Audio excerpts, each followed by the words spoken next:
Good evening, everyone. February 22nd, 2021. This is a special meeting for board training, and it is about our budget training. And I hope that the public, the participants in the public, will get as much out of it as I know the board members will. This will help both board members and members of the public understand what our responsibilities are for budgeting. Mr. Gorski, shall we? Pledge allegiance, ready? Yes, please. I pledge allegiance Pledge allegiance to the to the flag flag of the United States of America, America, and to the the republic which which it stands stands, the Republic stands one one nation, nation, under God, indivisible, indivisible, with liberty and indivisible, justice. and with liberty for all. and justice for all. Okay. Thank you. I guess we'll have a roll call, Mr. Gorski, to make sure we have. Yes, ma'am. Ms. Arminio, Here. Ms. Belko, Here. thank you. Ms. Bierman, Here. Mr. Chiarella, Mr. Chiarella will not be here this evening. okay. Mr. Nicotinsky, Here. Mr. Pelori, I'm present. thank you. Mr. Rutsky, Ms. Siegel, Here. Ms. Skirby, I'm here. and Mr. Tefano. Here. Madam Board President, you have a quorum present this evening, That's excellent. and in accordance with the provisions of the New Jersey Open Public Meetings Law, the Monroe Township Board of Education has caused notice of this meeting to be published and electronic notice provided by having the date, time, and place thereof posted February 18th, 2021 at all schools on the district website at https://www.monroe.k12.nj.us/ the Home News Tribune, the Cranberry Press, and filed with the clerk of the municipality. Instructions for making a public comment. To make a public comment, please use the raised hand feature. When you are called on to speak during public forum, your microphone status will be set to unmute. Please do not attempt to unmute yourself, as this may cause your microphone to stay muted. When called upon, you will be given the option to share your device's camera with the rest of the panelists and attendees during your speaking time.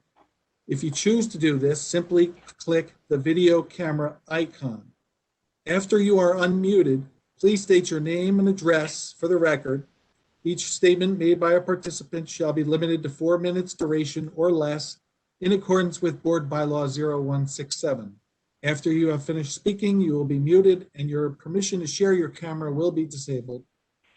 Please kindly turn off the raise hand feature when you are finished speaking. Thank you. Okay. As I mentioned before, thank everyone for coming to the special meeting. This is about budget and how we participate in our budget as board members. And also, I hope that it serves the community well, the public, to understand how we go through our budget and how we make those decisions. I'm going to turn it over. We have New Jersey School Boards Association. Our Middlesex County representative, Mary Ann Friedman, has been gracious enough to come back and speak to us. And unless Dr. Alvick or Mr. Gorski or Dr. Lehman have anything they would like to say before Mary Ann begins? Anyone? No? No, thank you. No, we're good? Okay, Mary Ann, thank you for coming. You have the floor. We're all yours. Okay, is somebody sharing the screen, the PowerPoint that I sent, or do you want me to share mine? Mr. Feldman, would you kindly share your screen with the PowerPoint slides? And Mary Ann, just direct them which number slide you want them to go to at any particular time. Okay, Certainly, no problem. Let me load it up. thank you. Hi, everybody. How are you? It's good to see your faces. I miss seeing you all in person, but for now, this has to do. Hopefully, with the vaccines being more available, hopefully in the next week or so, we'll be able to get together sooner than later. But for now, this is one of those things that we just have to go with. So tonight's presentation that I was asked to do is about the board's role in budget and finance. I'm sorry. Can we make that presentation mode? There we go. Okay. Can I advance the screen or no? Okay, next screen, Mr. Feldman. Okay, so much to my extreme happiness, Monroe Township develops a budget philosophy every year. And I think that that's wonderful. We talk about budget philosophy all the time at New Jersey School Boards Association. And this is one of the first actual budget philosophies that I've seen in the many years that I've been working with the association. So this is a budget philosophy that was put together for 2021. So this would have happened at the beginning of the school year last year. And this is your budget philosophy. And basically what it's doing is making sure that your budget is going to focus on providing the resources that will enable your students to reach their highest level of academic achievement. And that really a solid financial base is vital to ensuring that the school district will be able to meet the responsibility of preparing students for a competitive environment in a global situation. And it's also something that is macro focused rather than micro focused, because the board member's role in budget is really one of oversight. And that can't be stressed enough. And I'll be going through what your responsibilities are as we go through this. You can go 2 slides, Mr. Feldman. And this is really all about your students. And everything that you do since CUSAC has been designed by the state, and that is the Quality Single Accountability Continuum. And that came into effect in around 2007, 2008, I believe. And what they mandate is that everything a board does has to demonstrate that it's all about your students and that it's all about raising student achievement for your students in your district. So this is something, and your budget is clearly the financial expression of your aspirations for your students. So we can go to the next slide. And this is really also about collaboration. And it's all about finding common ground between all of you, because there are 10 board members in Monroe Township who all come to the table of being a board member and sitting on the board with different aspirations, different backgrounds, different expertise. And it's about coming together with the administration, with the superintendent, the business administrator, your assistant superintendents, and coming together and finding a common ground that is going to help you achieve, even though you come from those different personalities and those different beliefs. And that's so that you can come together to really focus on a common goal, which should be providing the best education for your students in a fiscally responsible manner. Next slide, please. So these are some of the budgetary and finance definitions that are very common, that are very common for school districts and just in finance altogether. Budget is a plan for your appropriation, your encumbrance, and your expenditure of your revenue. An appropriation is the revenue that's budgeted for a particular purpose. So those would be your line items. An encumbrance means that you have now made a legal commitment to all or part of that appropriation. So you've gotten a bill in, you're either paying it over time, just like you do in your household, or you're paying it in one fell swoop.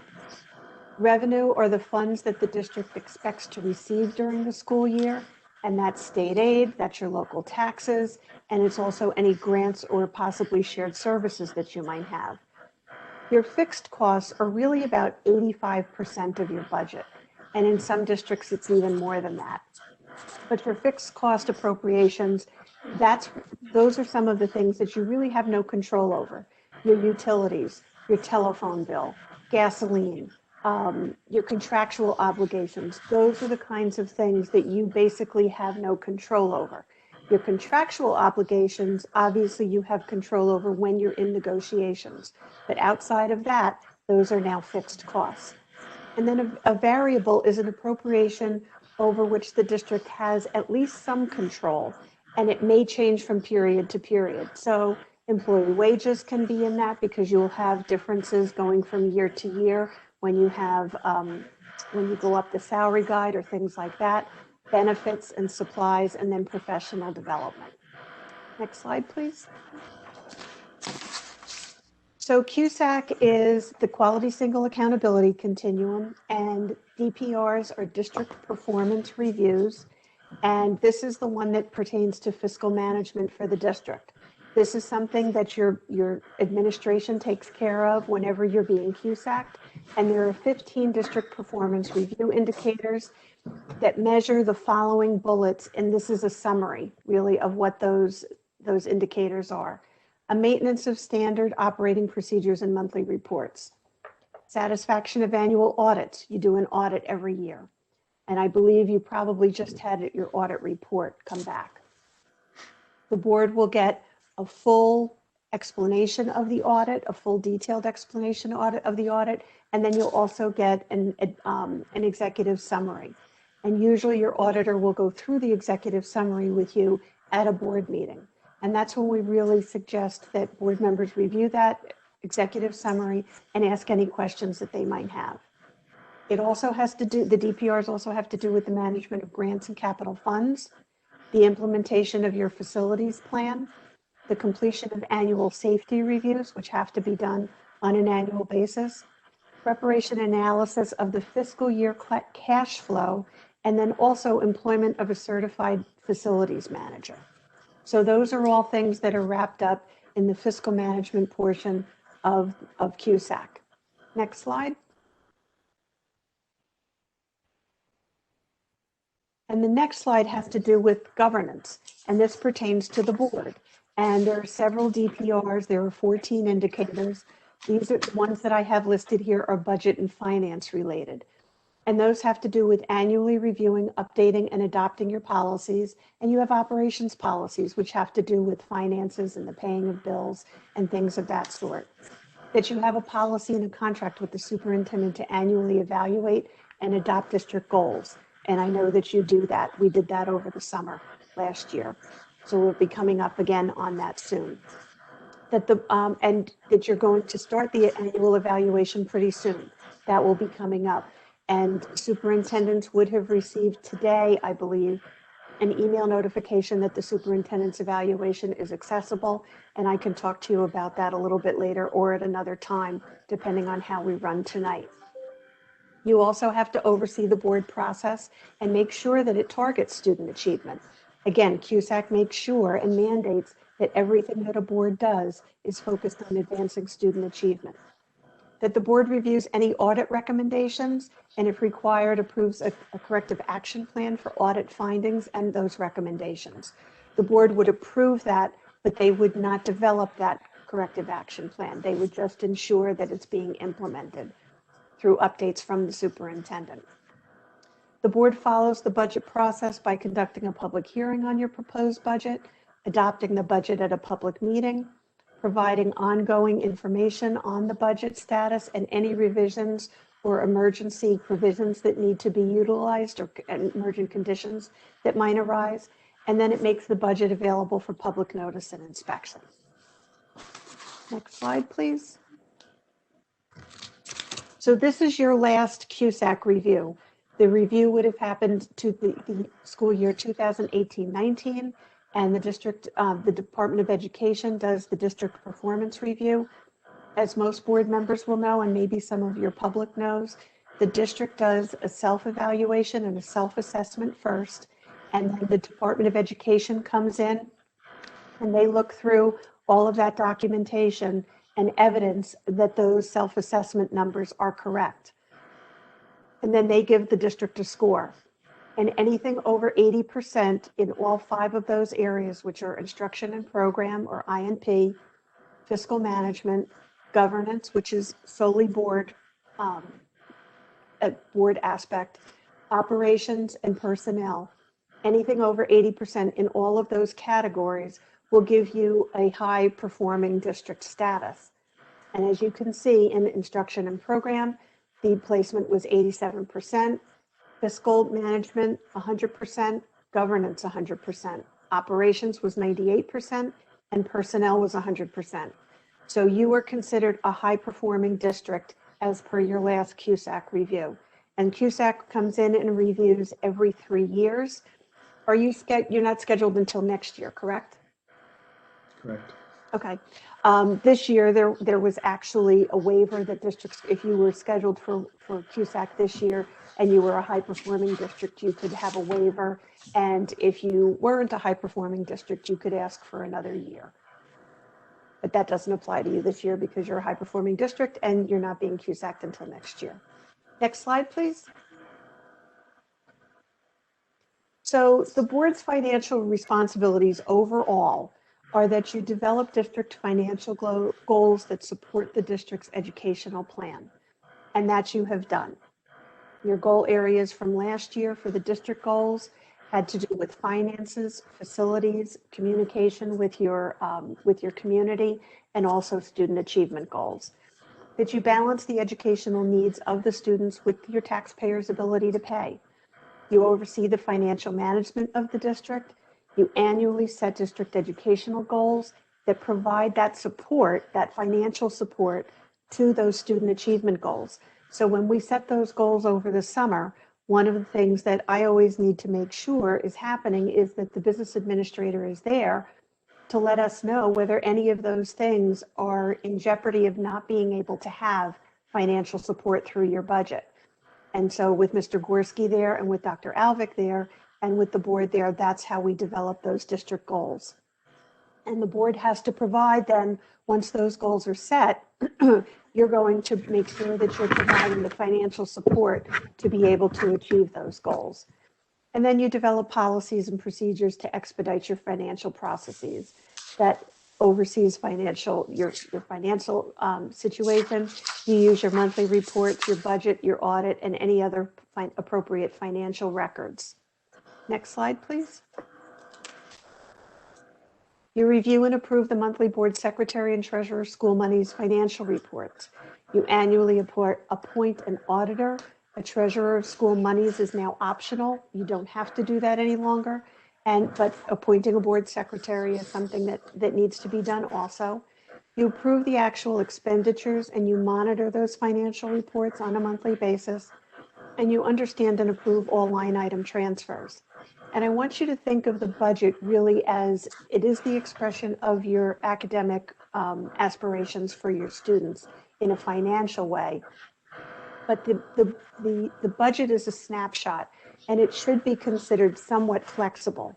So it is quite common to have line item transfers through the course of the year. And one of the things that you would want to ask is that money coming, what was budgeted for that particular line item? And where are we taking the money from? And how do we have additional money in that line item? It's usually because you were told by your benefit folks that your benefits were going to be maybe higher than they actually came in as. I think that's something we all hope for every year, but it doesn't happen all that often. Or maybe you didn't need to buy as many textbooks as you thought you were going to need, things like that. So usually something comes in a little bit lower than was anticipated and something comes in a little bit higher. And that's where those line item transfers come in, but it's not uncommon at all. Next slide, please. Excuse me. You're also going to determine the district's long-range strategic educational goals. And these are usually over a 3 to 5 year process. And the financial implications of those goals, as well as the strategies to reach those goals, and the community impact of those strategies. And many of you will remember that one of the goals for 1920 was to engage in a strategic plan. And the board decided to contract with the New Jersey school boards. And as your field service representative, I came in and facilitated 2 of those meetings. They were January and also February that you had those meetings. And the 3rd meeting was supposed to happen, if I remember correctly, on March 23rd. And if you remember, on March 13th, the world hit the pause button with the pandemic. So we were unable to do that. And we did speak over this at points during the spring and during the summer about the possibility of getting that 3rd meeting in And it was decided, because you were all very busy with your reopening plans and things of that sort, that we would wait a little bit longer. So that third meeting is still coming up, and we will be getting to that, I think, in the next few months. And then you want to monitor and evaluate the district's progress towards the achievement of those district goals. Next slide, please. So in terms of your responsibilities for the budget, you're setting budget parameters and priorities for that budget development. And that's in accordance with your policy and with your budget philosophy, which you already did at the end of last year, or the beginning of this year, rather, this academic year. You understand what those budget implications are and any program changes that might be in the budget that might be coming up, that you're able to reach consensus on a budget that's appropriate for students and the taxpayers can financially support in the efforts to improve student achievement as well. You want to be able to assist in explaining the general budget to the general public in accordance with your policy and indicate how it supports student achievement. So you need to know on a high level what impacts are going to be made in the upcoming year. For instance, if you have curriculum and instruction changes, if you're starting out with a new curriculum and there's money going towards that, how is that curriculum going to advance student achievement and possibly target any achievement gaps that we might have within our student population? How will this curriculum do better than our previous curriculum? Those are some of the things that you'll want to know. You want to be able to evaluate on an ongoing basis the implementation of the budget. And you do that again through the monthly reports and in making sure that you understand those monthly reports. Next slide, please. The audit is something that's done annually. You appoint and select an auditor. You accept the annual audit report. And then again, as I said before, you would approve the corrective action plan that addresses any recommendations if that's required. In terms of bidding, you adopt and ensure the implementation of policies that cover all aspects of the bidding process, and the board will ultimately approve or reject all bids in accordance with statute. Next slide, please. So then your continuing responsibilities.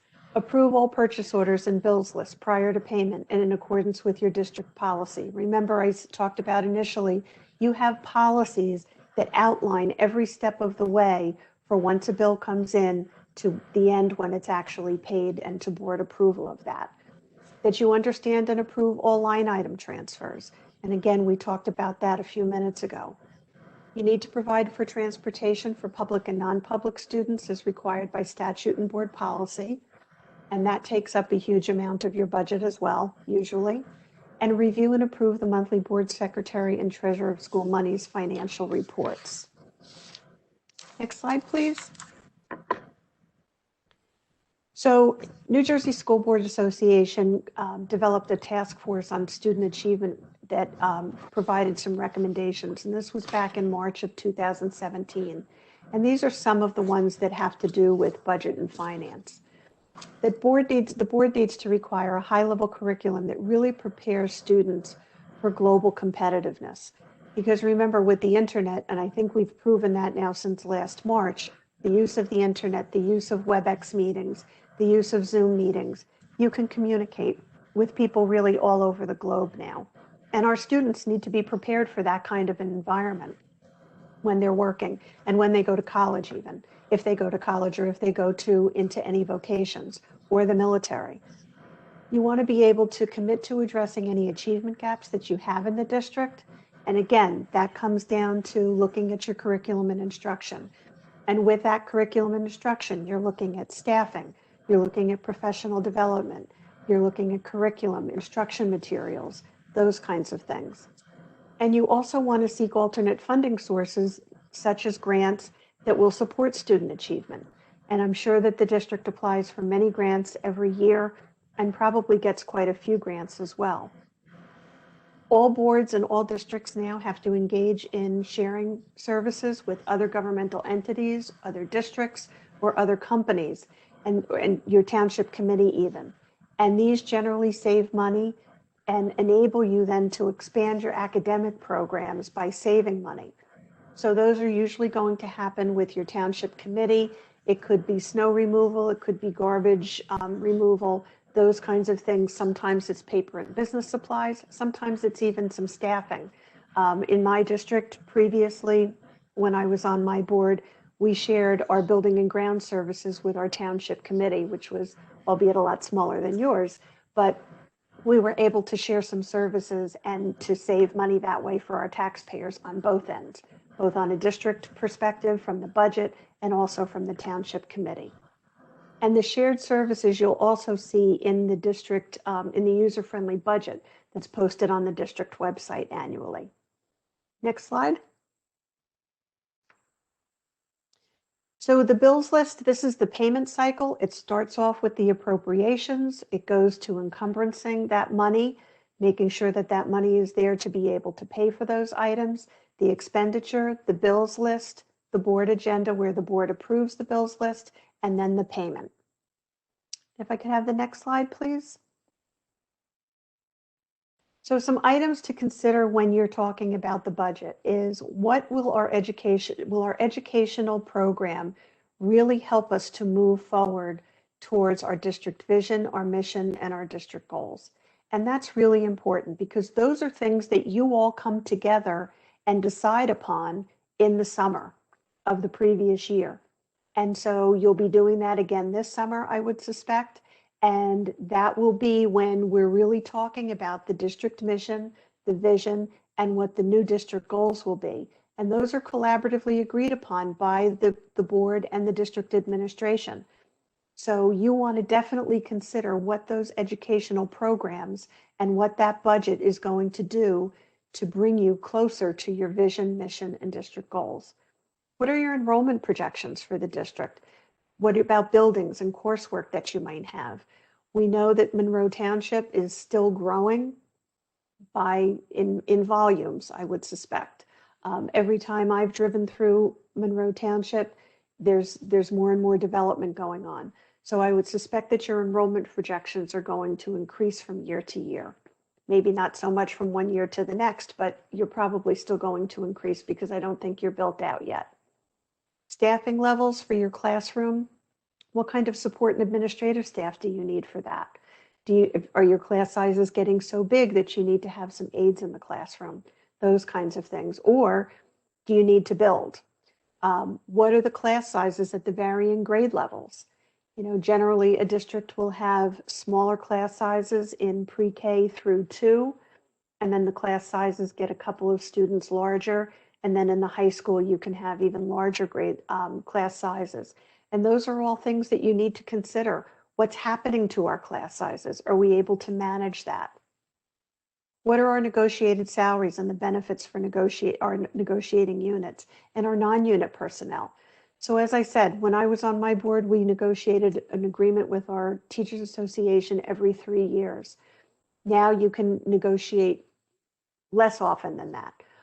You can negotiate every 3 or every 5 years.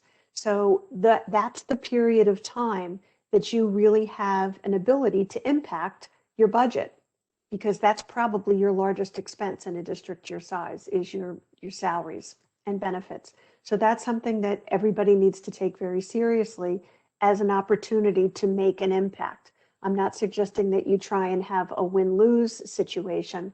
Hopefully it's always a win-win situation. But there are some things that you have to take into consideration, and that's what is your community able to pay and what can you cover in your budget. Then you need to look at inflation as well as any increases in fixed costs. What is the equity in spending among the schools? Do we have equity in spending across all of our buildings? And then what equipment replacement needs to be made, and what are our needs for equipment? So for instance, a lot of districts last year incurred in their budgets an increase in technology because once we went out to all virtual teaching and learning, a lot of students didn't necessarily, and a lot of districts weren't necessarily one-to-one from pre-K through 12. So some districts really had to scrap some of the things in their budget to be able to get that technology to provide it to the students so that every student had something, had a tablet or had a device to be able to utilize to get into the school, so to speak, to be able to learn on a day-to-day basis. Next slide, please. Transportation, mandatory and courtesy busing and transportation. These are all things that have to be considered, and they can be very costly for some districts. Are you able to bring some students back into the district for special programs that you're now able to take care of in-house, still providing them with all the services they need, but are you able to do that now in district as opposed to out of district, where you would then have additional transportation fees involved? What about the maintenance and the upgrades of your buildings and the long-range facility plan, which is what the LRFP stands for, the long-range facility plan? Oftentimes in a district, and this happened in my district also, when we were at a loss for money and we needed more money for programs, oftentimes we would make decisions to take money out of maintenance and the upgrade of our buildings. And that can turn around and really cause you problems in the long run, because at some point it comes time to pay the piper in terms of those building maintenance and upgrade issues that you might have with your buildings. What's our unanticipated general fund balance level? What's our surplus? Do we have as much as we can have in there as possible without going over those maximums? And then what's the evaluation of our projected revenues? Any tuition that you might have tuition students coming in.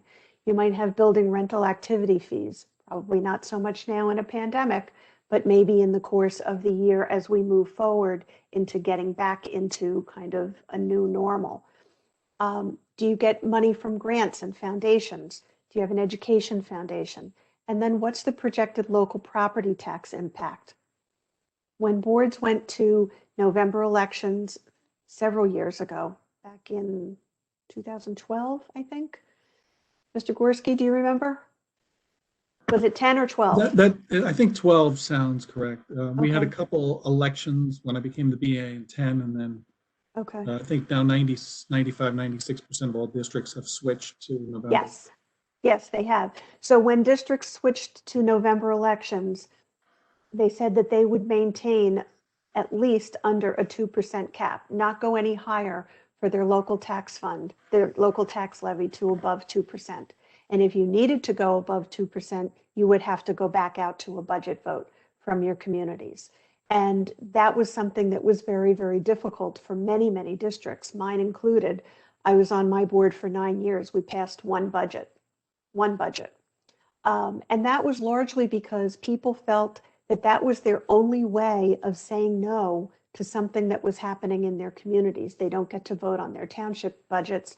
And so they really kind of, took it and focused on the school budget to be able to think that they were making some impact. And sometimes that did work.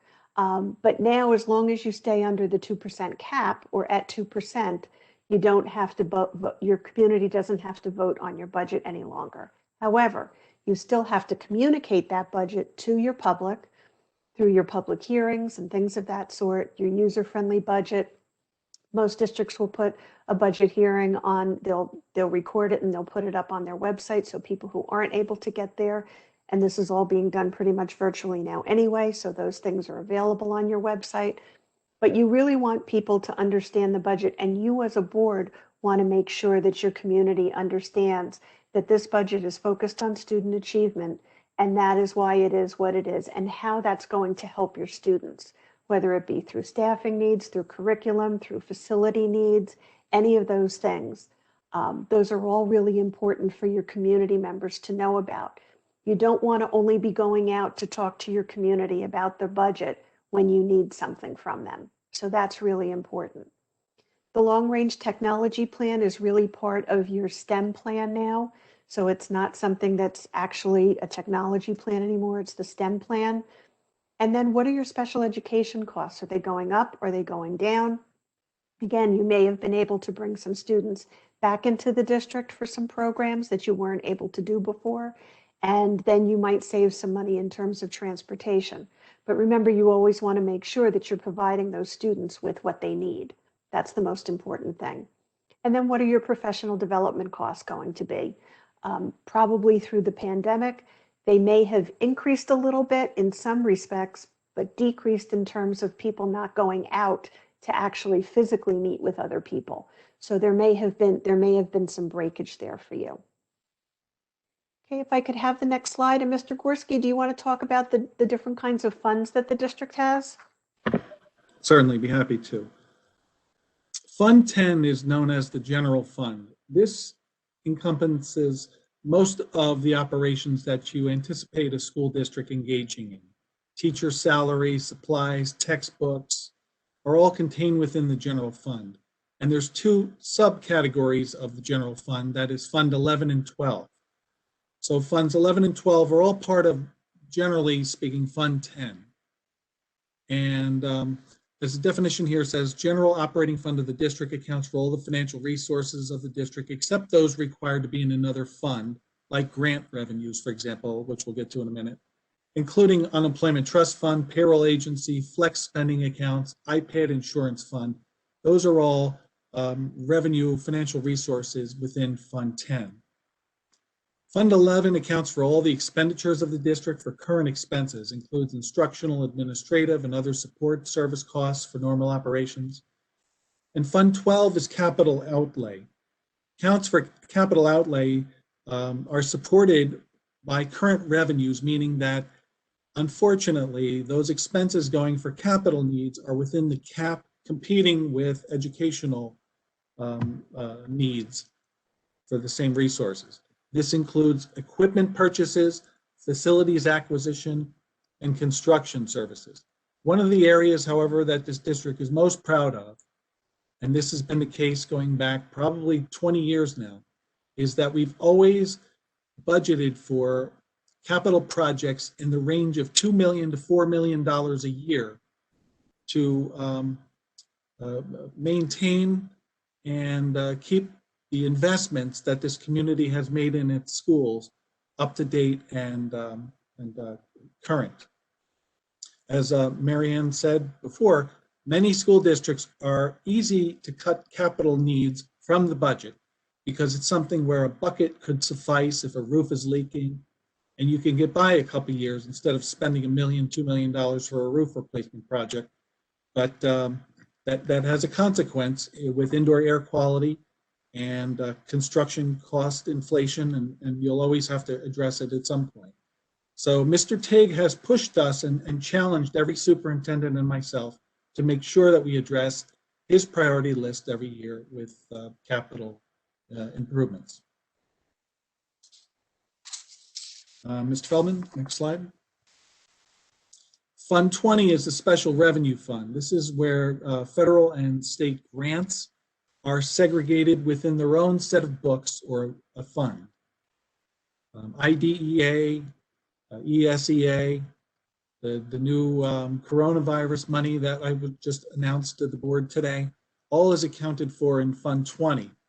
And we go above and beyond, as I mentioned with the audit presentation, by delineating each grant revenue and appropriation line item specific to the grant by name. So it's very easy to read and follow. Nothing is aggregated any longer, and it's much more user-friendly. Fund 40 is the debt service fund. This is kind of like a fixed cost, as Marianne said. This accounts for all of the principal and interest that comes due each year on bond issuances that the boards of previous have authorized for school construction and improvements. We have done an incredible job minimizing the interest effect of Fund 40 debt service fund on this community by refunding every available bond over 4 different issuances in the last 10 years. And that has saved this community $10 million of interest cost over the remaining 18 years of those lifespans for those issuances. So that's something that you don't vote on with the budget. It's an automatic mandatory inclusion. And it's something that has been very well managed here to reduce the burden of prior construction of our school facilities in a lower interest rate environment. Fund 60 enterprise funds. This is a segregated fund that shows the activity for our cafeteria operation, known as the food service program, and also a fiscal best practice of our district, which is early childhood enrichment and Falcon Care. Our food service program is in Fund 60. Our early childhood enrichment is 64, and Falcon Care is Fund 65.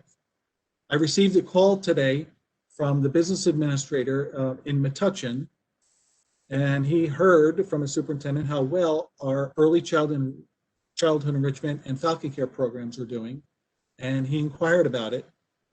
I shared our initial business plan with him and some of the financial results, where we were actually able to recognize on average $600,000 of unreserved net income every year, unrestricted net income. And the board can use that money for any purpose that they see fit. So someone once referred to this as a cash cow that just keeps cranking out money for this district. It was an out-of-box thinking and a challenge to administration years back. And with the exception of this year, because of the closures with COVID, where we broke even, we anticipate this to start up again in the future.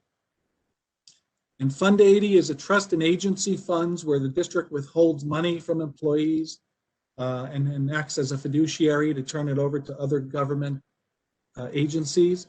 They sit in these trust and agency funds temporarily, and generally they close out at the end of the school year when all those obligations are paid. Mr. Feldman? And a little bit on procurement here. Because our school district has a purchasing agent, qualified purchasing agent, QPA, which is a separate license that I have from the Department of Education. Our bid threshold is increased to $44,000, and the quote threshold, which is 15% of the bid threshold, is $6,600. Now, a bid threshold, for example, if we were to buy a truck, and the truck costs $50,000, we would have to go out to bid, and we would have to advertise the bid in accordance with statute. It would be an open public process where any bidder, any manufacturer or retailer of a truck could submit a bid. It's a sealed bid until the time and date of the bid opening, and then we're required to recommend to the board the lowest qualified bid. There are exemptions from bidding, professional service contracts, any field like that has a license issued by the state, attorneys, architects, engineers, auditor. You don't have to go with the lowest bid, lowest qualified bid, because there's a qualitative element to that where it's not in the district's best interest just to take the cheapest. The quality element of the architect building the school is equal in consideration to that, and both are considered. And we abide by all of these, and there's a couple other areas where we've done very well, buying through state contracts. That's where the state has gone out to bid and shares that bidding process with other entities, such as school districts, or competitive consortiums, where the board authorizes us to join a larger purchasing unit, and we can participate in the bulk bidding savings that they offer. We joined 1 year back with the Ed Service Commission. It's called Ed Data. And everything that's considered a supply item in this district is purchased through Ed Data. And we have saved over $4 million by joining in that bulk purchasing through this consortium, as compared to even buying under state contract.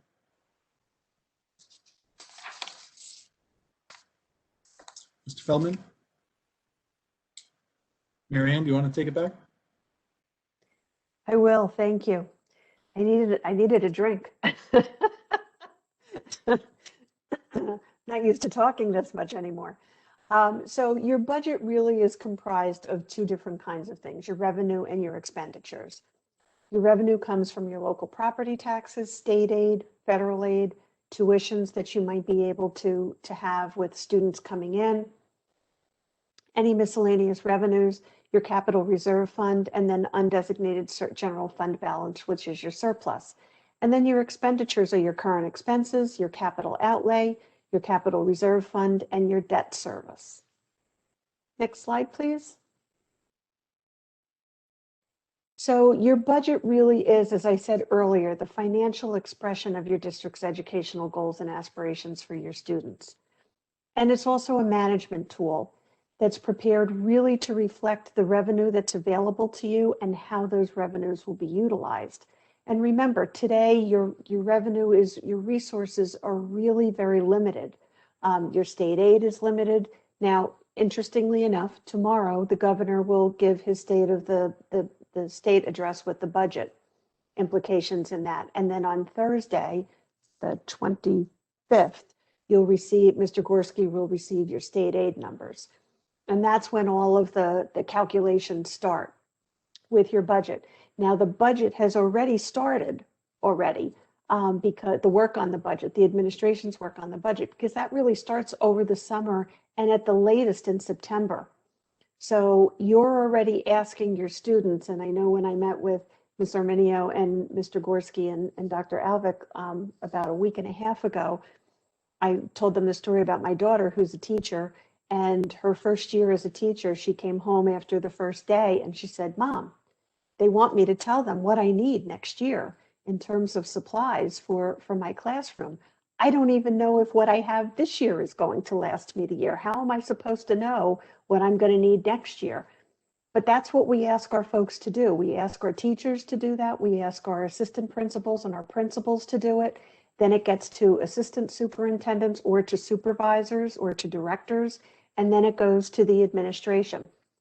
So by the time the board gets to see the budget that's been constructed by the administration, and it's really something that's constructed by the superintendent and the business administrator, those things, and the assistant superintendents, I don't want to leave you all out either, that has really been months in the making.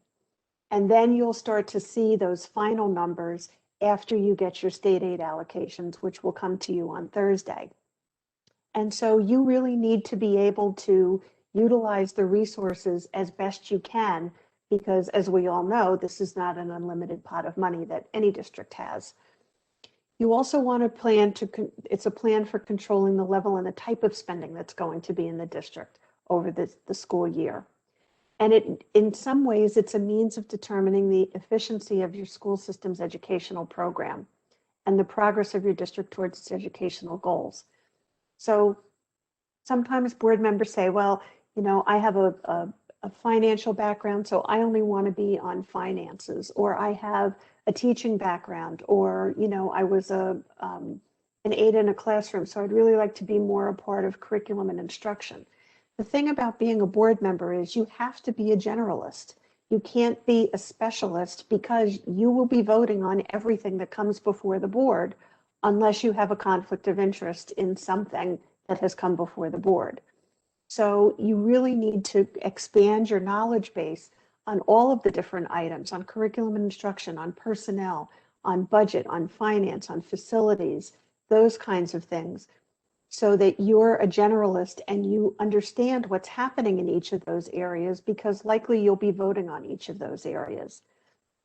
And then it's also a consensus document that hopefully the board will be able to come to consensus on. This is what's in the best interest of our students. This is what in the best interest of our community in terms of the tax liability to our community members. And it really does reflect our highest aspirations for our students. And when I talk about consensus, I'm talking about the fact that it may not have been your first choice for something or for some particular line item, but you understand why it is the way it is, and that you can agree to support that. Next slide, please. And Mr. Feldman, you were doing a great job of being a clicker for me. I really appreciate that. I have sent this this is a sheet that you can't read probably on your screen. So I have sent this to Ms. Arminio, and I believe she sent it out to everybody today. But basically what it talks about is that, because I can't even read it from my screen. So as I said, the governor's message is tomorrow, and your financial, your budget planning calendar is completely in line with all of these dates. These are the dates that come from the state, from the Department of Education. They usually come out towards the end of January, the beginning of February, and they give you earliest dates and last dates and things like that. And I wanted you to know that all of your budget calendar dates are within the framework of this particular planning calendar. So the governor gives his message tomorrow. I'm sure we'll all be tuned into that. The state aid figures come out on the 25th, which will be on Thursday. You have to send, adopt, and file the tentative budget and send that to the executive county superintendent by March 22nd. Your public hearing can be held anywhere between April 24th and May 7th. The executive county superintendent has to approve the budget to be finalized and to be advertised by April 20th. And it needs to be posted to your website. That user-friendly budget that we talked about before has to be posted to your website for the next year anywhere between April 26th, and May 9th. And then your last day to adopt the budget is May 14th. So those are the dates. You'll also have, and we haven't gotten these yet, the personal and financial disclosure statements. Any board member who was elected and was sworn in January would have had to have done those, completed those within 30 days. The rest of the board members, and we at school boards need to do these also, have to be done by April 30th. And so those, and we got wind we heard from our HR department that we would be getting that information shortly at the beginning of the month, and nobody's gotten that email yet. And that does come from the School Ethics Commission, from the SEC.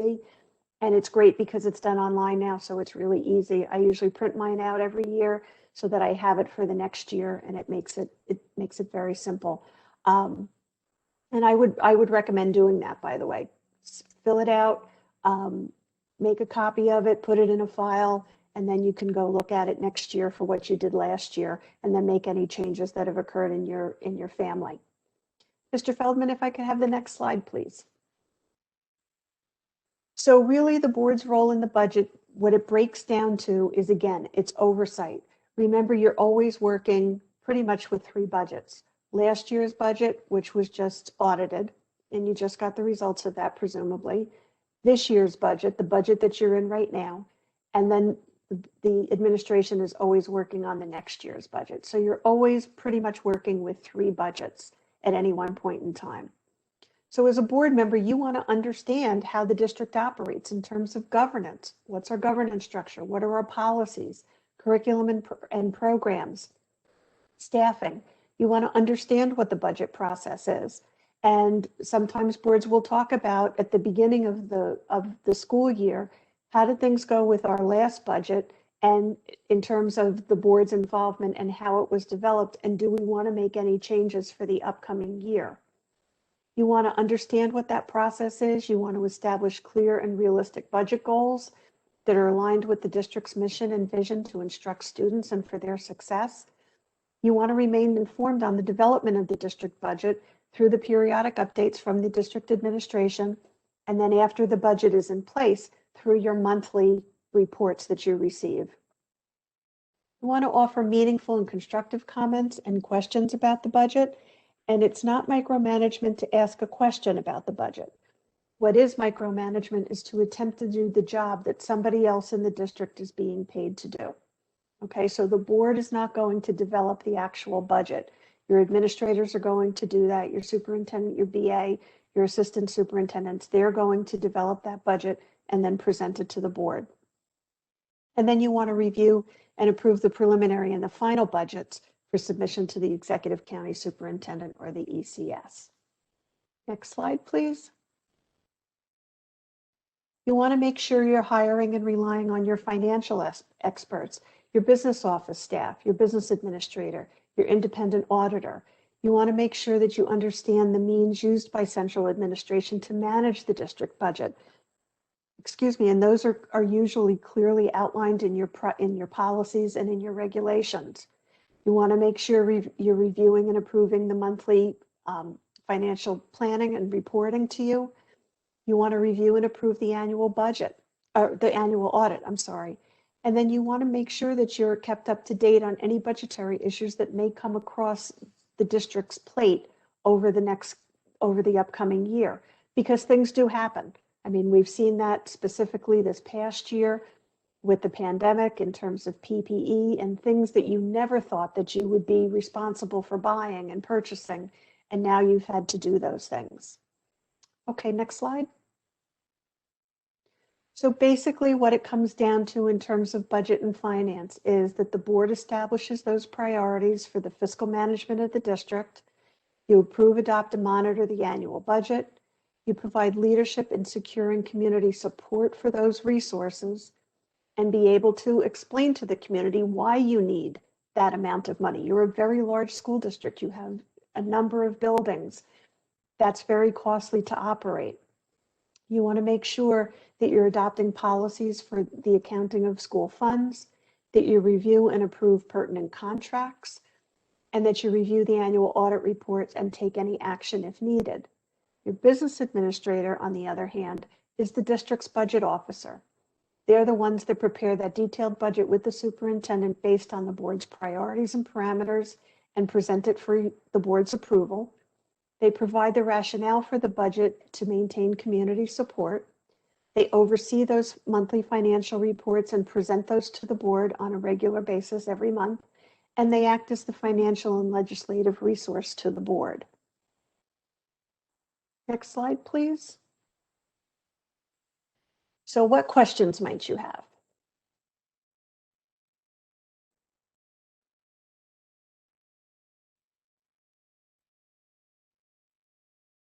Oh, Ms. Arminio, I think you're muted. I unmuted and then got muted again, whatever. Okay, thank you, Mary Ann. I'd like to open to questions for the board. I have a couple myself, but let's first get board members. If you'll just raise your hand, let me see who would like to ask a question. Anybody? There was a lot of material. Madam President, Yes, sir. Andy Mr. Polari, Polari. we don't want this to go unquestioned. So, Ms. Friedman, thank you very much for taking the time to be with us this evening. This is the third time I'm going through this, but it's always fun. One of the questions that came up, as a matter of fact, at the last meeting that we had literally less than a week ago was, I don't know if it's one of the board members or public suggesting conducting another audit. What's the name that was used was forensic audit. Is that something that you ever witnessed anywhere? Is that something that a lot of school districts do? I never heard of it because audit itself means that. I'm just trying to understand if this is a common practice. Could you please shed some light on that for us?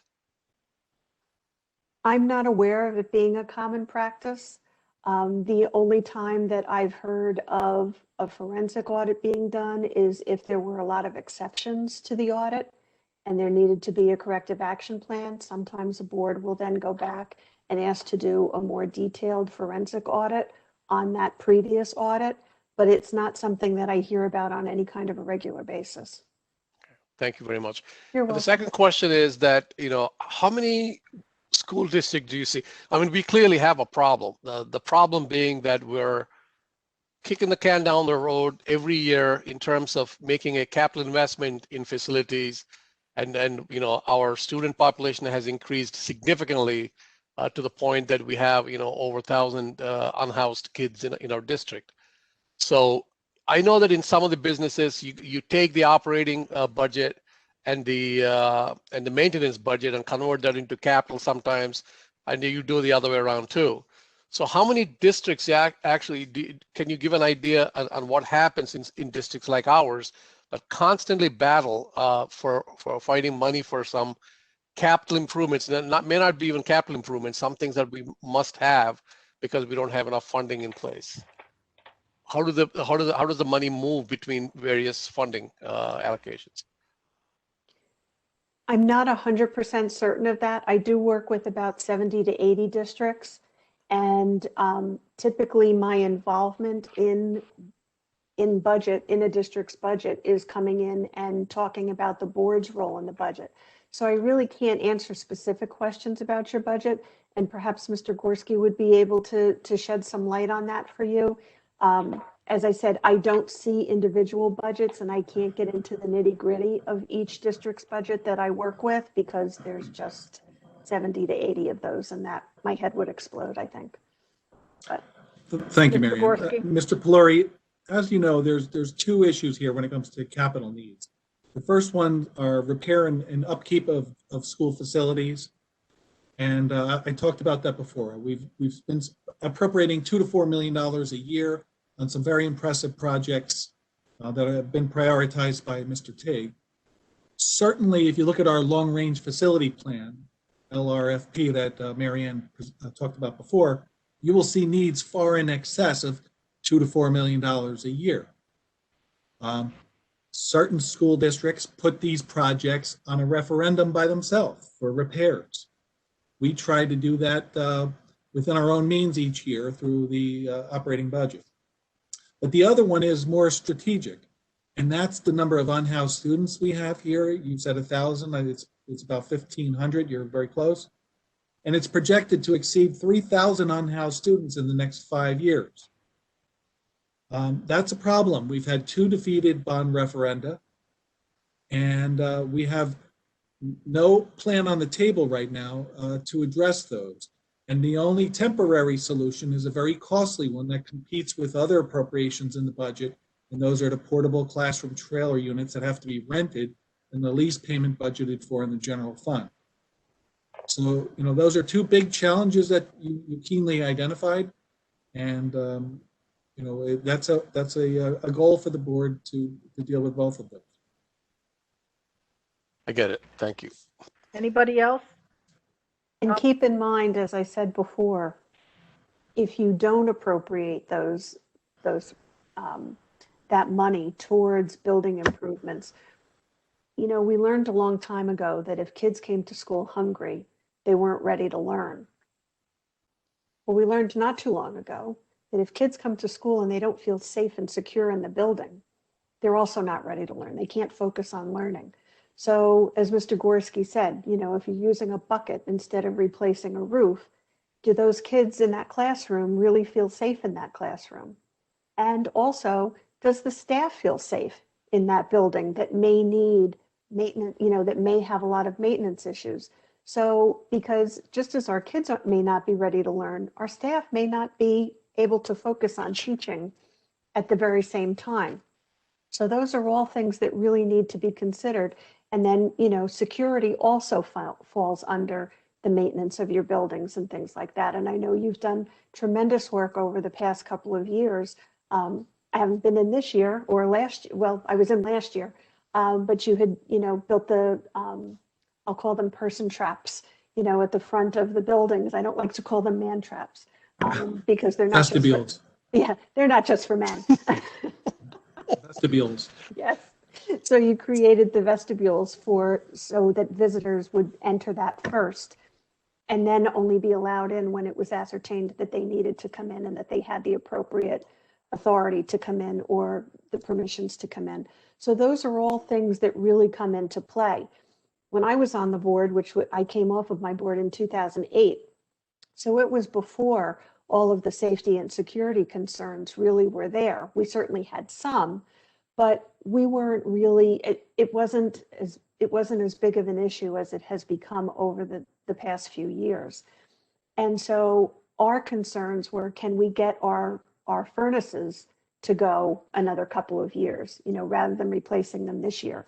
And as I said, those things tend to backfire on you, not literally, but, you know, figuratively, in that now you need something when you don't have the money allocated for it.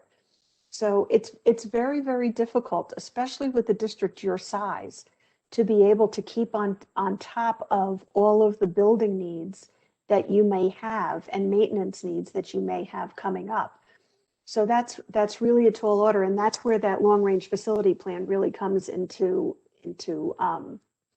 play and provides the district with the ability to allocate resources in a strategic kind of a way. Very, very wise words. Thank you very much. One thing that I do want to share that concerns me, the ongoing snow, which is coming almost like a back-to-back. And I was telling my kids, it's like flights landing at the Newark airport, one after another. The amount of snow and the weight it's causing on some of our flat roofs, especially in the middle school roof and the Applegarth roof, really concerns me of what kind of a phone call we're going to get or an email from Dr. Alwick. So your points are well understood, and we definitely need to do something before it's too late. Thank you. May I just comment on that? Thank you, Mr. Polari. This district has been very vigilant and diligent in providing, in my opinion, over the last few years with the facilities, in keeping up with our facilities. And of course, we have not been able to get a referendum passed for the expansion of our schools, which is very important. But on the table, we have the buildings, grounds, and transportation, and the board as a whole is very aware of what our needs are, and we're trying to create at least alternatives for Plan A, Plan B, and Plan C to get our schools expanded and to certainly keep the facilities we have upgraded. But it's starting to become, and I think it really has, it started a year or two ago, where all of the monies it takes to do that is really we are being overrun and overcome by the cost of the new construction and the amount of enrollment that we are seeing in a rapid way. So all of our best efforts, because we cannot control the incoming enrollment projections, but all of our best efforts at our financial responsibility, I think, is starting, like I said, to be overcome by the needs of these unhoused students. So we are really, we're really in a crunch period, but everyone is very sincere and doing their best, and I think we're moving in a direction of trying to get at least some alternatives for facilities taken care of and finance.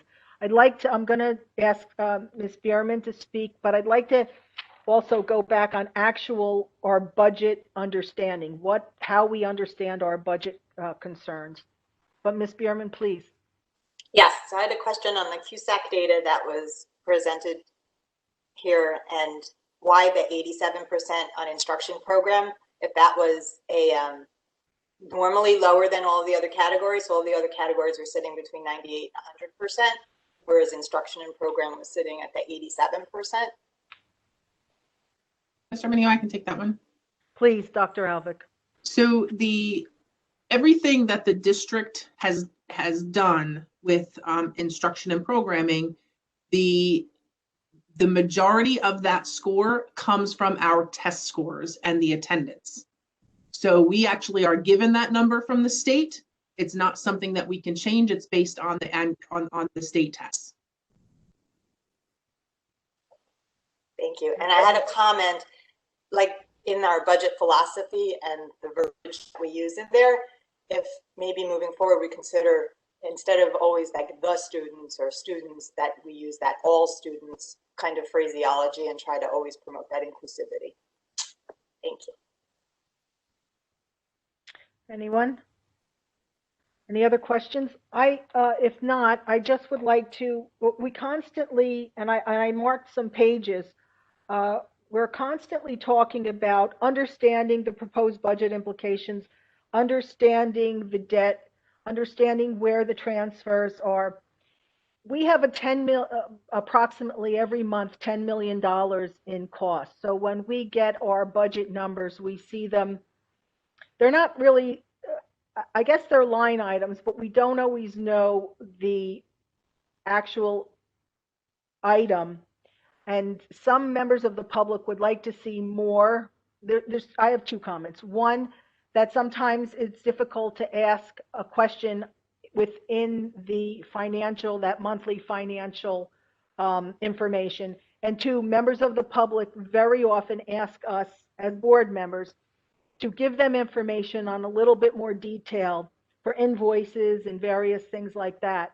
So we don't seem to be able to do that, and yet throughout this presentation, it talks about asking questions, understanding the budget.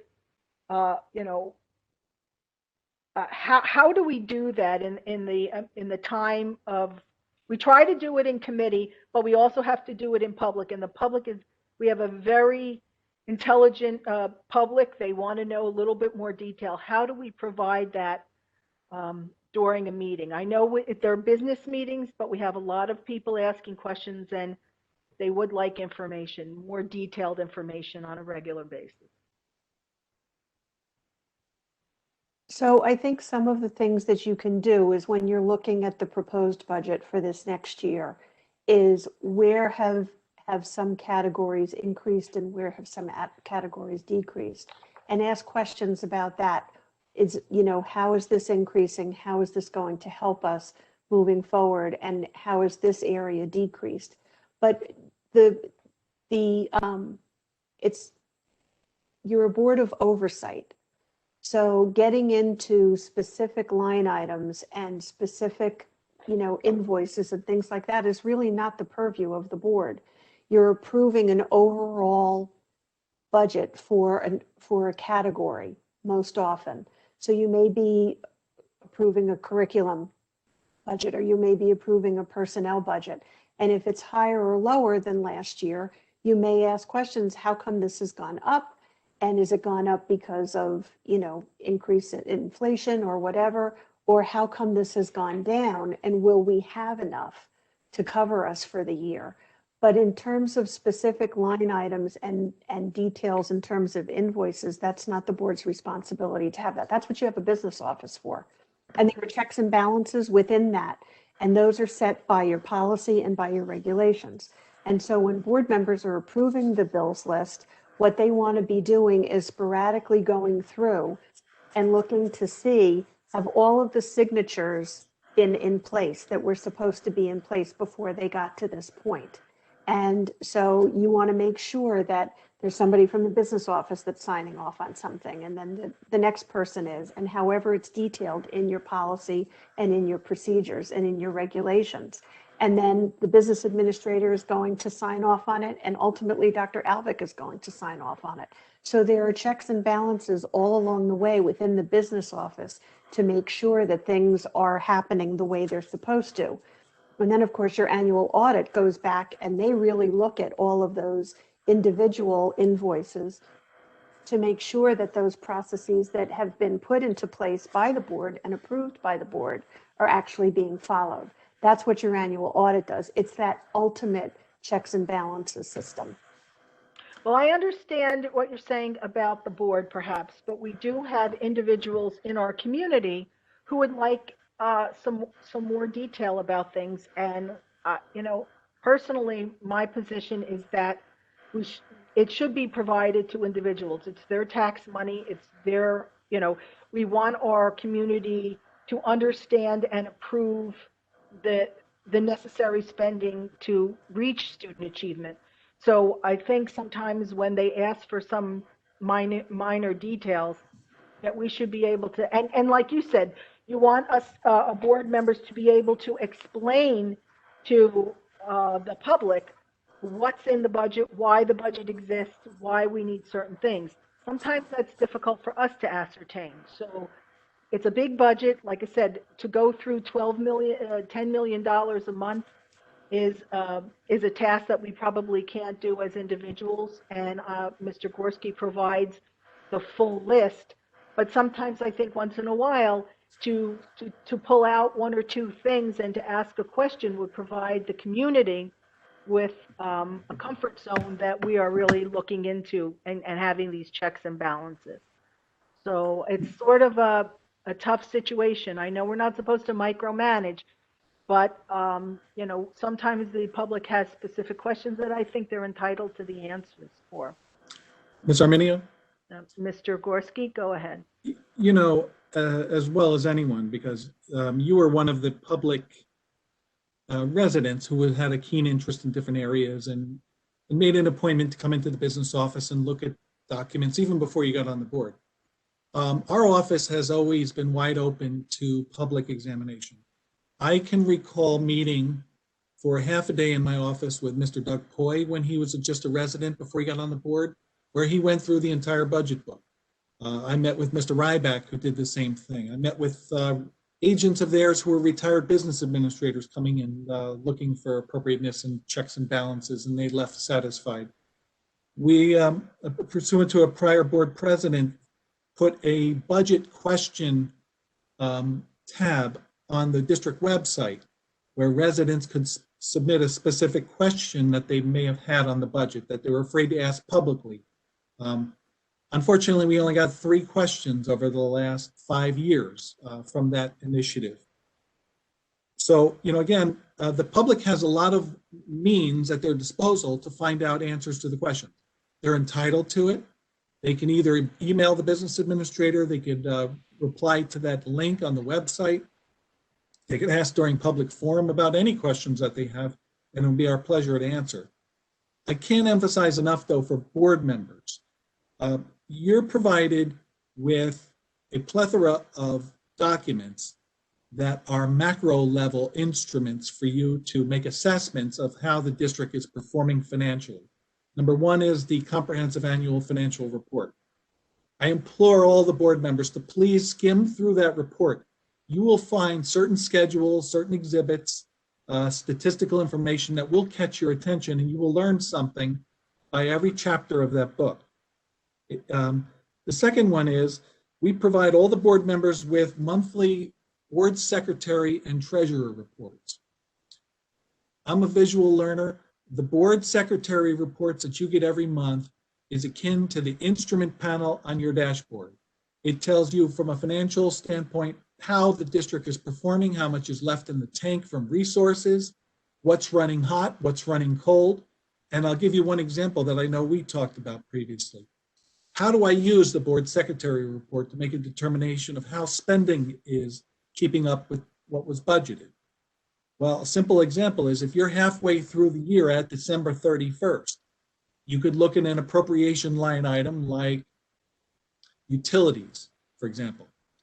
And if you budget $1 million for utilities, and I'm just making this up, halfway through the year, you would expect something like $500,000 with seasonal exceptions, excluded.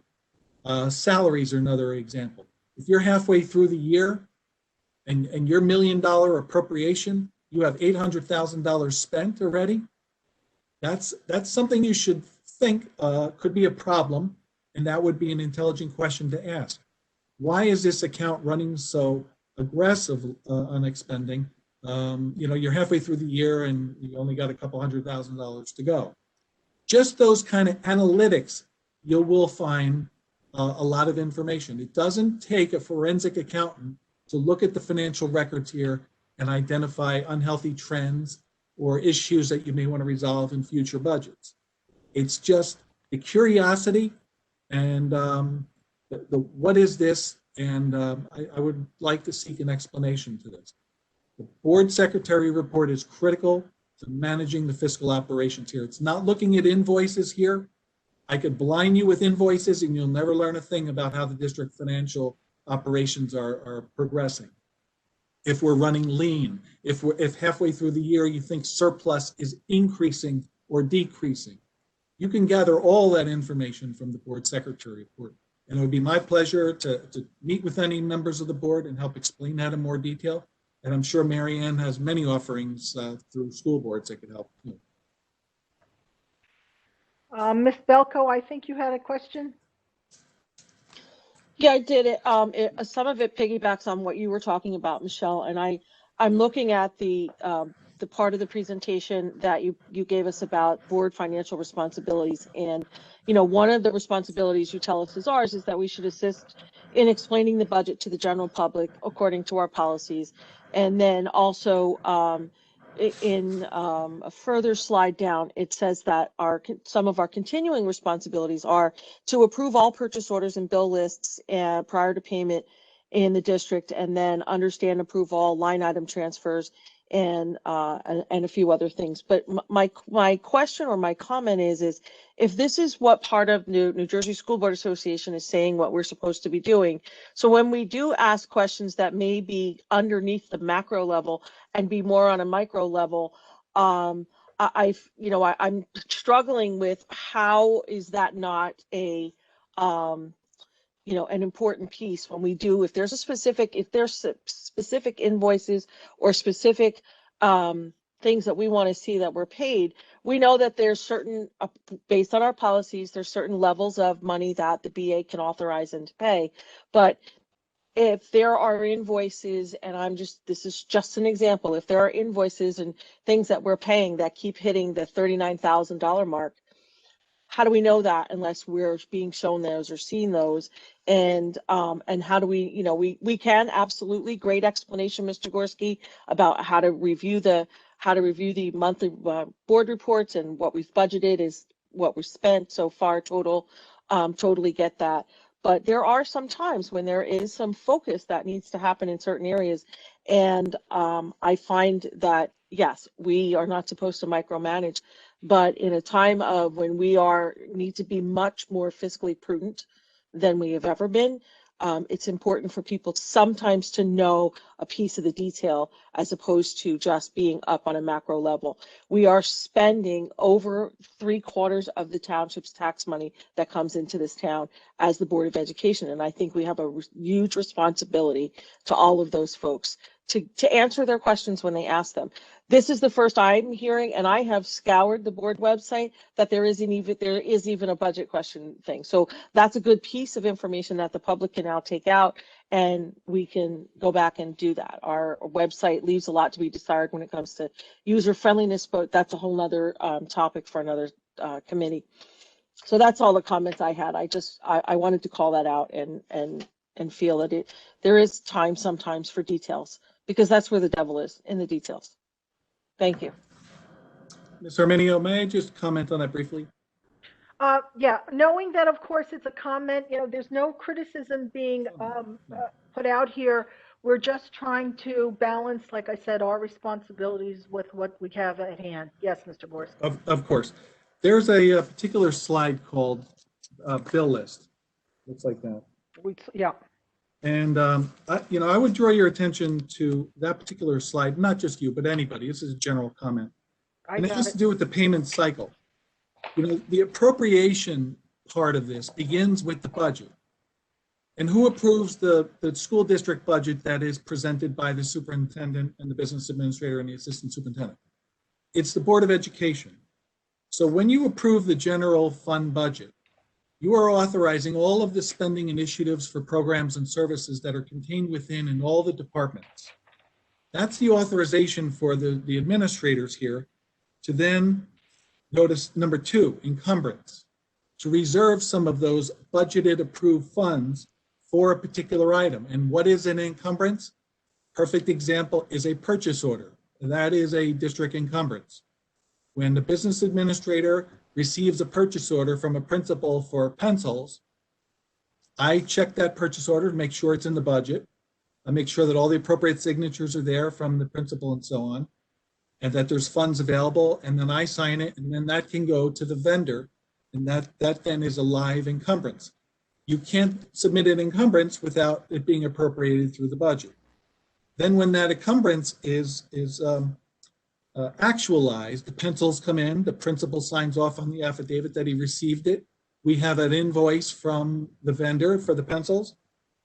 Then I generate an expenditure, which is a check to Staples for the pencils. Again, I can't generate an expenditure without an encumbrance, without an approved budget. And then on every month, the board is provided with a list of bills called the monthly bill list, and that delineates all of the checks that have been prepared waiting board approval. Now, there are certain bills on that list that are contractual, such as debt service payments, lease payments on buses, that I have to pay no matter if the board approves them on that bill list or not, because you already approved them with the lease. So those are specialty, but the board certainly has a right with my example to say, I don't remember pencils being budgeted. Pull that aside and let's have some more information about that if a circumstance like that warrants it. And then in the board agenda, you will see the business administrator's report, which accumulates all of the bills that have been prepared for payment by account number and shows that to you in the board secretary report. And then finally, the most anticlimactic part is the payment. Once the bill and the purchase order and the affidavits are all in and we have quotes if necessary or bid tabulations, then the payment goes out. So this is critical to understanding, like, the invoice part. To me, an invoice is really anticlimactic because it's the last part of this whole cycle already. the whole train has left the station except for the caboose by then. And just to see the invoice or the bill, I mean, the check, miss the budget, the encumbrance, the expenditure, and then so on. The most important part of this being the budget. Well, okay.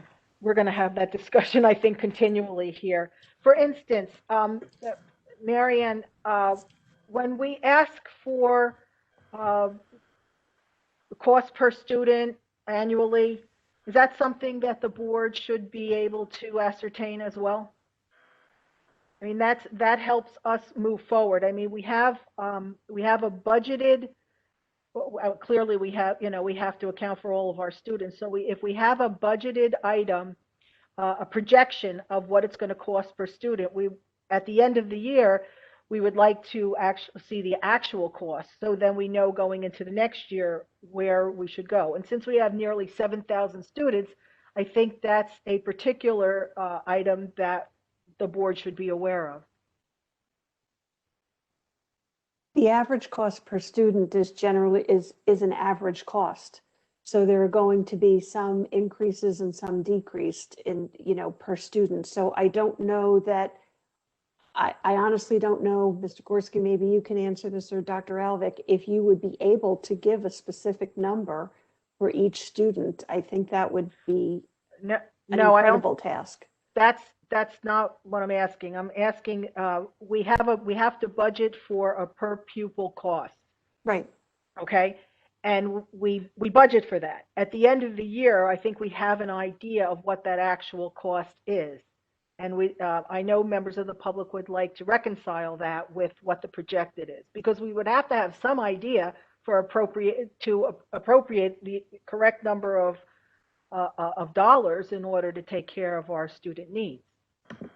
So I know, again, that's something that the public would ask for, and they may ask for it. So I'm going to be opening it to the public in a few minutes. Ms. Arminio? Yes. Certainly, we look at enrollment projections when we need to budget for staffing. That has a direct correlation, the number of students, the number of sections, the number of teachers. And Dr. Lehman does a fantastic job, as Dr. Alvik did previously, with efficiently staffing the schools to make sure that those variable numbers of students are met. But when it comes to the budget creation, it is not a per pupil cost times the number of pupils equals the budget. The budget is constructed much more department centric, where we don't just use generalities like that to come up with a number. Many school districts do. I taught school finance and school accounting at Rider for graduate courses, and I asked students to bring in their budget. I had some people bring in something that looked like a book report in one of those 3 metal tab things, and it was about a centimeter thick. And when I looked into it, it was just a percentage on last year. Or calculations like you have X number of students times an average pupil cost equals what your budget should be. To us, we've never done it that way. We go actually to a zero-based formula, which calculates what the needs are going to be as projected by the teacher, expressed through the principal, through the supervisor, through the assistant superintendent. And the budget is created from scratch, not just generalized through average costs and means like that. That would be very easy to do, but very inaccurate. So how are you calculating that? I mean, I know you just sort of explained it, but so you're saying from zero budget and then whatever it comes out to at the end that we approve? And don't forget, the board is approving a macro budget. It is very difficult to say after we approve it, well, on a micro level, the board has approved this, because we really haven't. We've approved a macro. So it can't be both ways. If we're approving merely a macro budget, then how is it that we are supposed to be understanding the micro level, or we are responsible for the micro spending? That's, I think, that's what's problematic for people to understand. I think it's because as a board, you want to create policy that the district wants to offer certain initiatives to the students here, such as different programs and services. And then administration is tasked with researching the best ones and putting them in the budget. You're not combing through the budget per se to see that all those items are in there. But at that point, it's more like a stew. But the board's role in that is to make sure that the budget is satisfying. Number one, the students' needs are being met. And Dr. Alvick and Dr. Lehman provide student accomplishments as part of the budget every year. We show trends where we compare ourselves to the taxpayer guide educational spending so that other K-12 school districts with 3,500 students plus spending and all the 20 different key indicators are in line with what we are doing. And that there's a level of satisfaction here that you could feel through the community that we are providing an incredible exemplary education. And my opinion certainly is that we've done that. If you look at the slides tonight provided by New Jersey School Board, Dr. Alvick, Dr. Lehman, and I only contributed 3 slides to this, the CUSAC scores, the fund descriptions, and the procurement levels with bidding and quoting. But all of the other best practices and recommendations in this slide presentation were almost like they were written about Monroe. We do all of these things very well without exception, and that's why you see CUSAC scores like we are so proud of here, and perfect audits, and student performance where, I don't remember the number, but 96% of students go on to higher education or better. Okay. Anybody else a question for Mary Ann Friedman? I'm going to open it up to the public. Mr. Feldman, do we have anyone in line for questions? And we will keep to our time frame.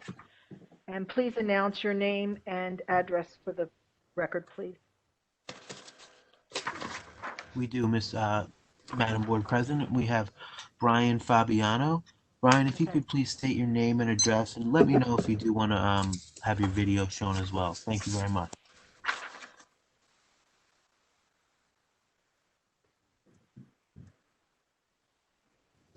Hello, Mr. Fabiano.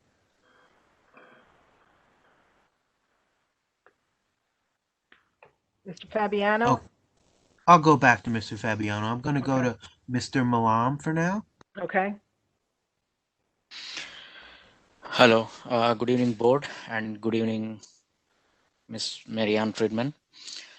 One question I have is like, without knowing the cost, average tuition cost per kid, how we are gonna measure ourselves, like how much we are spending on each kid like every year, and how we are gonna charge our sister town, Jamesburg, if we don't have that number. And the question is not like just like we are having that number or not, how much we are anticipating in the beginning of the year, beginning of the school year. Let's take 2021. In the beginning of school year, you fix some amount, like we are going to charge like 15,000 per kid. And at the end of the year, it might be 14,500 or it might be 15,500. We don't care. But we would like to know upfront and at the end, after the audit is end. So, and we need to see the variance, like how you approach this number and what actually went good or bad to increase or decrease that number. As a taxpayer, I am entitled to this information. I don't know why the NJSBA representative is saying like it's not like in purview of like a board or people. The board is here to protect our tax dollar amount, and then it is spending correctly. It's not just by auditing. Auditing is just tallying the numbers. Okay. Here the question is, it's not it's red or black or red. Okay, it's above or below. It's like it is spending correctly to the needs of our district or not. That's where the board is a guardian of our tax money spending, and they are the trustees because they are in the seats because they won the people trust, and now they have to fulfill the trust by governing this money appropriately. So my question is, what is the average cost per tuition cost per kid in our school district for 2021 that you are budgeted, and what is the average cost tuition cost per kid for high school? Madam President, if you can answer this question, this will be good. Ms. Arminio? Well, Friedman, did you want to comment on that first? I mean, I think I was trying to, make a plea for the public and their concerns, but perhaps if you want, I'll have Mr. Gorski answer first. I really have no way of knowing what every district's per pupil cost is. That's something that's provided by the state, and it's part of your budget as well. But as Mr. Gorski had said, most districts do not take the number of students, multiply it by the cost of per student that the state has given you, and then say that's what our budget's going to be. So I think, Mr. Gorski, I'm hoping maybe you can answer the question a little bit further, because I have no way of knowing what your numbers are.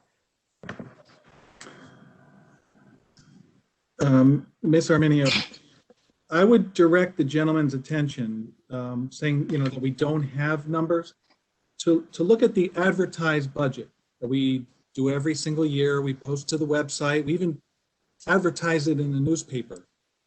What that shows is your budgeted costs by category, and then it divides by your projected number of pupils, because it's a budget, and comes up with an advertised per pupil cost by category. So that certainly is there when it comes to budgeted figures. There is no Where average. can I get that figure? What is right on the website? It's called the advertised budget, or the user-friendly budget would have it, and that's been posted there every single year. So the advertised budget, the advertised cost per pupil, has been fully disclosed for What is the actual one? After audit, what is the actual one? There is no average cost per pupil calculation that is performed, and there is an actual calculation that is done with Jamesburg, because that seems to be where your interest lies here. No, I'm interested in whole. I'm interested in whole and Jamesburg both. Mr. Malam, Mr. Gorski, the question was, let me finish, please. The question was asked and sort of answered in a vague way. So I think that this sort of is indicative of what some of the concerns we have with our budgeting process. If we have a finite number, I would ask that the public be given that number when we do our budget hearing, because I think the question will be asked again. If there is a finite number, instead of asking for people to go searching, I mean, on one level we say that we'll be happy to answer the questions, and on the other we'll say, well, do the research. If there is a number, I would like that number be provided in the March public hearing in the first section. Mr. Feldman, can you see if there's anyone else? Yes, Madam Board President, we have Mr. Fabiano. Are we working that time? Yes. Hear me? All right. Brian Fabiano, 19 Patricia Place. No, don't need the camera. First, though, I'd like to comment on a good shirt that Mr. Tufano's wearing. I think, a lot of this comes back to, pushing for our fair funding and really having this board and administration step up. It's been a long time since we've really pushed, and I think we're beyond the point of photo shoots and nice pictures with our legislators. I think it's time to really start pushing, for what's needed, and we wouldn't have half the problems we have. This is a great exercise, and I've sat through this quite a few years as you guys do it.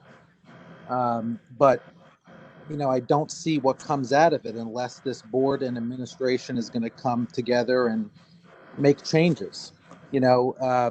In this presentation, there's a lot about securing community support, and I can see the change in this board, and Michelle, as the president here, and a lot of the new members, including some of the older members here, want to push for that community engagement. And I think you need that to be able to have transparency and have the community, feel good about the financial decisions that are being made.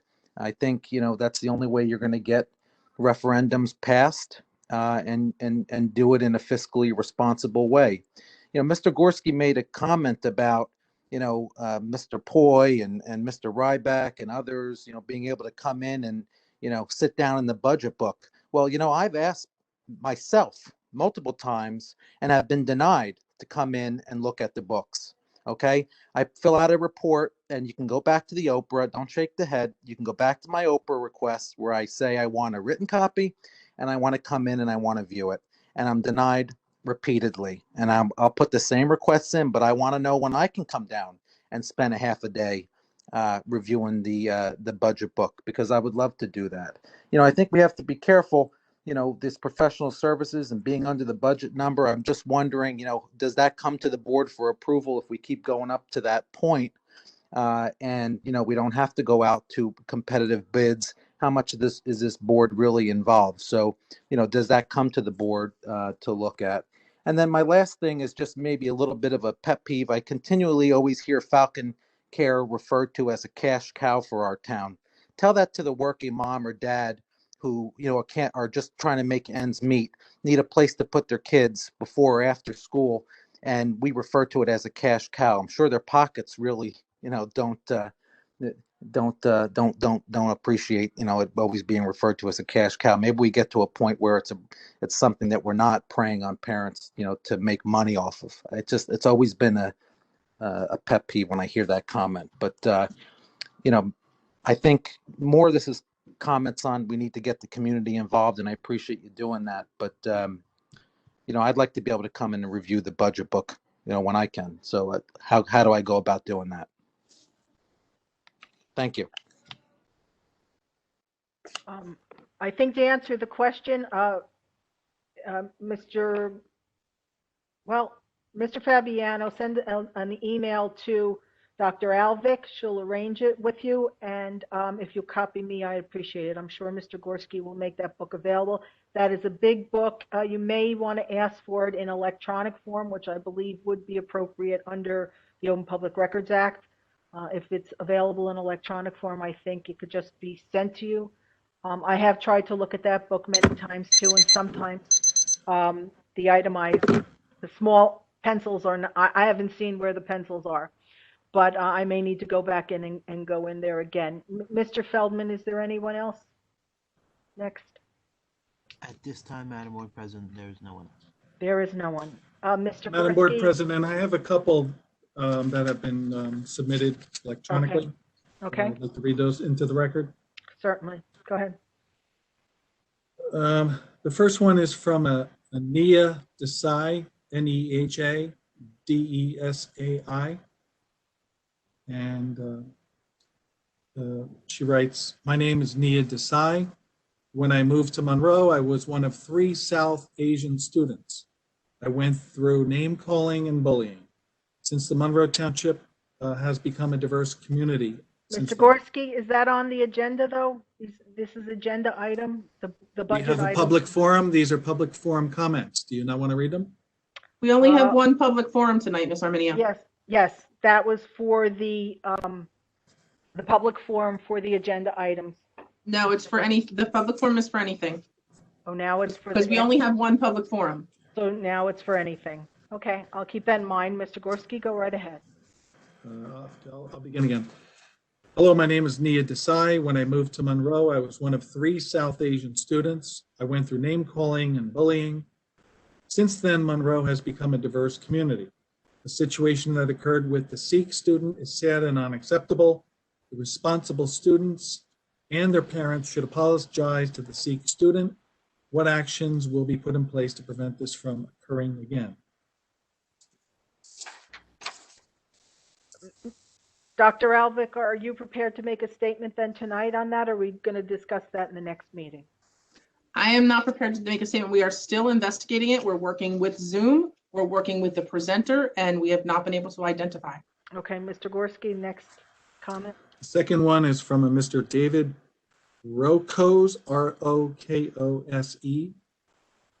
And he writes as follows. Hello, public comment for Board of Ed meeting.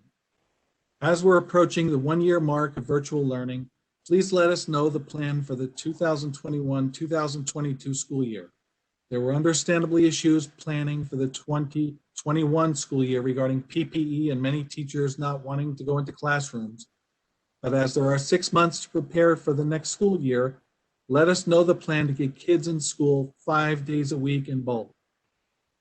Whether it is 6+ hours or a 4-hour day plus home, lunch and instruction, kids need the option to be in school 5 days because they learn better, and that way it is better for their social development. A virtual option for those who prefer it or kids who are sick or COVID exposed is great, but there needs capital letters to be an offer of 5 full days. Please give a solid yes or no if you will make this happen. No, we are trying, or we will see. Just a simple yes or no answer, as many of us parents are evaluating alternatives, so we cannot rely on you and the Monroe Township school system to provide the education our children deserve. Catholic schools and many other towns have had children in their hybrid programs in the schools many more days than Monroe schools did this year. My son in the hybrid program will only have been in actual class 3 days in the entire month of February. Monroe is one of the better school systems, and I know we can do better than that. My preference is to keep my kids in Monroe schools because they have great capital letters teachers, Mill Lake so far, but we want to be sure that they'll be offered real school 5 days next year because this hybrid program is not working. While the hybrid program is a well-intentioned workaround for the school year, it cannot be the plan for next year. Please give a solid yes or no, not like last August where we were told there would be a hybrid program and then it reverted to 100% virtual just before the school year started. If there is time to make a drastic decision or changes, this is the time to do so. Split sessions, hiring outside the union, etc. I'm sure you've been bombarded with many ideas already. Thank you, David Rokos. Dr. Alvick? We have nothing from the state about how next year is going to be. So I guess. So I don't have an answer for next year. We're planning for both. We're planning for hybrid. We're planning for a normal school year, but we have not gotten any guidance from the state. There is a committee that just formed of some superintendents. There are 2 from Middlesex County that are on that committee that are starting to talk about next year, but we have gotten nothing from the state of whether we're going to be allowed to be in or to have a hybrid option or a virtual option, or we don't even know if parents will have a virtual option anymore. We've been given no direction yet for next year. Okay, maybe we can consider some of the statements about private schools and parochial schools that are open, and maybe we can see how they're doing. As I know we can't go beyond what the state says, but I think the state is getting a little bit more lenient. Maybe we could take a look at what's going on with other. Well, the administration is looking at trying to expand this year, but we're still in the orange level. We're still monitoring the cases on a daily basis. We still have to ensure that we have staff in the building. We still have to ensure that if we bring all of, I've heard a lot of parents, not a lot, I've gotten several emails from parents saying, my child has 1 parent in the gold cohort, my child has one student in the gold cohort and 3 students in the purple cohort, so we should just combine them. That's not the case across the district. We're actually looking right now, class by class, to see how many students are physically in the building so that we can continue to maintain the social distancing that's needed in the school to keep the safety for the staff and students. So we would like to expand to 5 days, and we are working toward that, but we have to really, there's a lot of things that we need to consider and to go through and make sure we have the proper PPE, make sure we have proper barriers if needed, and we're looking at doing that. So we're hoping to expand, but again, we're still in the orange level in Middlesex County. I'm hoping that changes in the next few weeks. Okay. Mr. Feldman, anyone else? Oh, I'm sorry, Mr. Gorski, do you have one more? No, those are the only 2 I have. I believe that concludes public forum. Okay, shall we have a show of hands to conclude public forum? Everybody in favor, aye. Okay, I think then, Mary Ann, we are grateful for your time and energy and your presentation. I think we can relieve you of your duties if you'd like to check out of the meeting. Thank you very much. Yes, big hand for Mary Ann. And I'm sure if we have questions going forward, members of the board can email you specific questions regarding this presentation, and perhaps we can continue these conversations, because clearly we have some unresolved questions. Thank you so much for having me. Thank Please you. stay well and stay healthy and stay safe. This weather has been absolutely crazy. I don't know if it snowed in Monroe Township today, but I'm in Ewing. We were only supposed to get less than an inch. We got about 3 inches and then about an inch of sleet. So the weather is crazy. Please stay safe and stay well. And thank you for all that you do for all of your students. Good night, everybody. Take Good night. care. Next order of business is the president's report. I am going to forfeit that tonight since we had one most recently last week.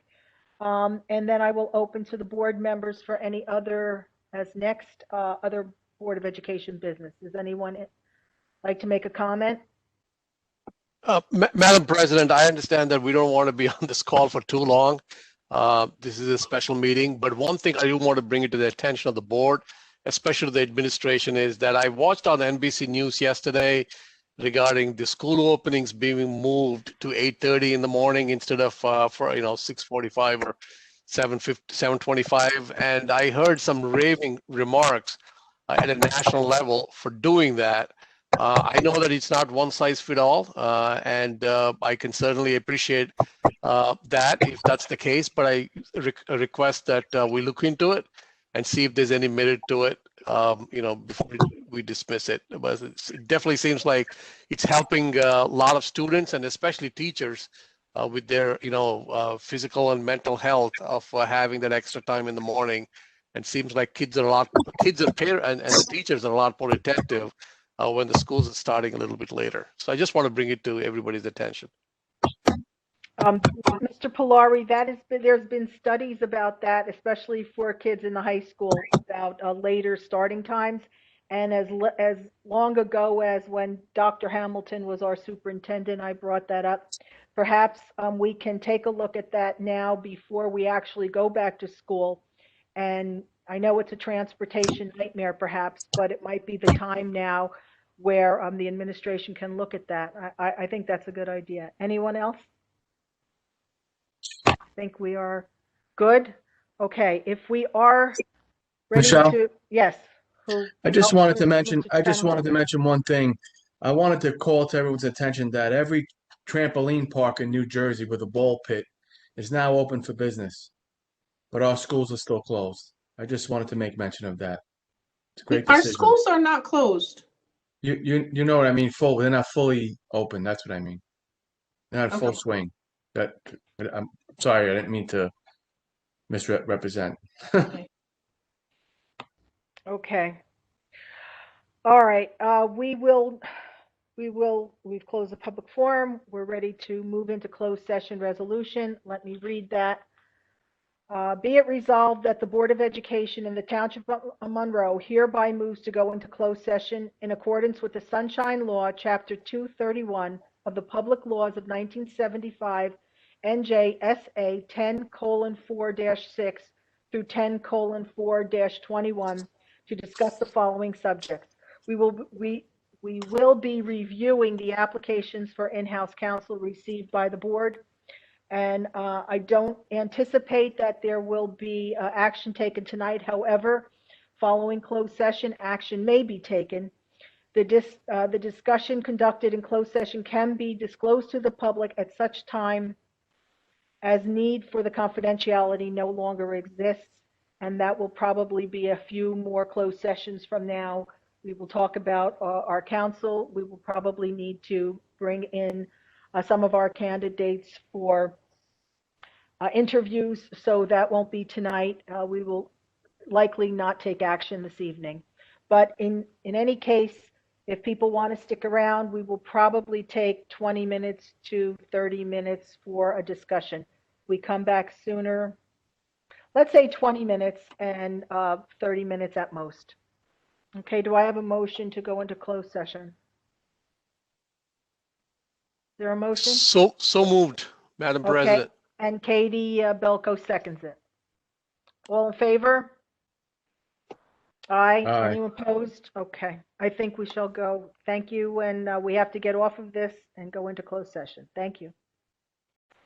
The next meeting, next Board of Education meeting is, I think it's Does anyone have I've lost my, oh wait, I have it. March 15th. March 15th. Okay, let me just say this because there's a public forum after the resolution. There was no action to be taken during, in a closed session. Is there anyone left, Mr. Feldman, that needed to comment? I know it's a public forum on the closed session resolution only. As of right now, Madam Board President, I do not see anybody. Okay, Mr. Feldman, I'm sorry, Mr. Feldman. Mr. Feldman, can you bring over Ms. Siegel though? She's in as an attendee. sorry, I didn't see her. All set, thank you. Where? Okay, so we're all together. Rupa, I just announced that there's no action taken in the closed session, so we are going to move to close the public forum. And the next meeting is, the next scheduled meeting is March 15th. And I would ask for a motion to close the Motion. meeting this evening. Second. Second. Okay. Did you get that, Mr. Borski? Yes, ma'am. Okay. Meeting is adjourned. Thank Good you, night. everyone. Good night, Thank you. everyone. Bye-bye.